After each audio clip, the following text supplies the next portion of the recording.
10 ఏళ్ల కింద ధనిక రాష్ట్రంగా ఉన్న తెలంగాణ ఇప్పుడు 7 లక్షల కోట్ల అప్పుల్లో కూరుకుపోయింది. గత ప్రభుత్వం తెచ్చిన అప్పులకు వడ్డీలు కట్టడానికి అదనంగా అప్పులు చేయాల్సిన దుస్థితి నెలకొంది.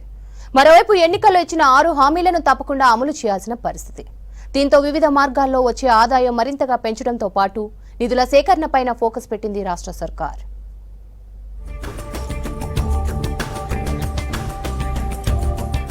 అప్పుల్లో ఉన్న రాష్ట్రాన్ని ఆర్థిక క్రమశిక్షణ తప్పిన తెలంగాణను గాడిలో పెట్టే పనిలో పడింది రేవంత్ సర్కార్.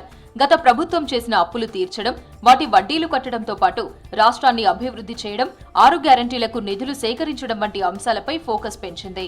ఆదాయ మార్గాలు ఎక్కడెక్కడున్నాయి, ప్రస్తుతం వస్తున్న ఆదాయాన్ని ఎలా పెంచాలనే విషయాలపై లోతుగా అధ్యయనం చేస్తోంది ప్రభుత్వం.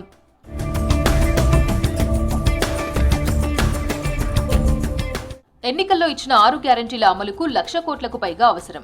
వివిధ శాఖల ఆదాయం పెంచడానికి ప్రతిపాదనలు సిద్ధం చేస్తున్నారు అధికారులు.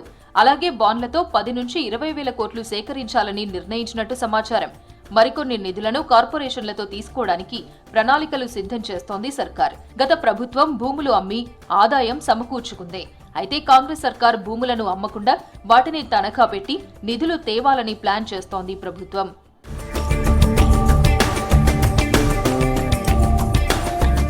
మేడ్చల్, మల్కాజ్గిరి, రంగారెడ్డి జిల్లాల్లో తనఖా పెట్టేందుకు ప్రభుత్వం 750 ఎకరాలను గుర్తించినట్టు సమాచారం.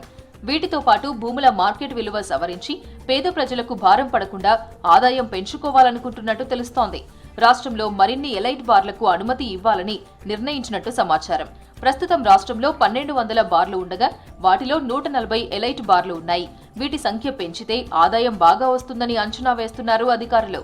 మరోవైపు జీఎస్టీ ఎగవేతదారులపై ప్రత్యేక దృష్టి పెట్టి 100కు 100% వసూలు చేసేందుకు అధికారులు చర్యలు తీసుకుంటున్నారు.